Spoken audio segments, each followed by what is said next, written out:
was Zerubbabel. New companions of the Holy Royal Arch degree soon realised that there are three principles that govern a Holy Royal Arch chapter. The leader of this trio is called Zerubbabel and sits in the east between the two other principles. Zerubbabel was the grandson of Jehoiakim, penultimate king of Judah. Following the defeat of King Nebuchadnezzar of Babylon by King Cyrus of Persia, the Israelites that had been held captive in Babylon were allowed to return home to Jerusalem.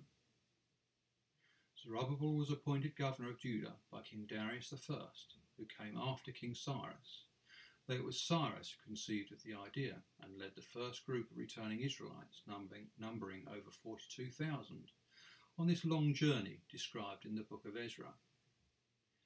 Shortly after his arrival in Jerusalem, Zerubbabel laid the foundation stone of the Second Temple and supervised the rebuilding project, working closely with Joshua, son of Josedek the high priest. King Darius I of Persia was busy suppressing revolts elsewhere in his kingdom and so did not interfere.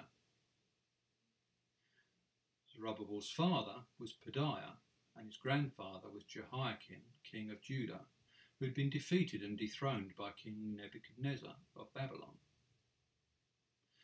Through Jehoiakim, Zerubbabel could trace his ancestry back via King Solomon to King David. Jehoiakim and his descendants had been cursed by the prophet Jeremiah, who said none of them would ever sit on the throne of Judah again. As Zerubbabel was the governor of Judah on behalf of the Persian king, he cannot be said to have occupied the throne of Judah. Some Muslim theologians credit Zerubbabel with recovering the Torah and the books of the prophets, although in the Bible this is credited to Ezra. Zerubbabel was succeeded as governor of Judah by his sons, Meshullam and Hananiah. He had 5 other sons and a daughter. Zerubbabel translates from Hebrew as the one sown of Babylon, a child conceived and born in Babylon during the Babylonian captivity of the Israelites.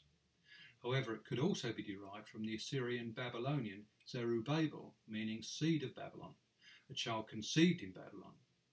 As these meanings are so similar, it is quite possible that Zerubbabel used the Hebrew version with the Israelites and the Babylonian version with the Persian and Babylonian authorities.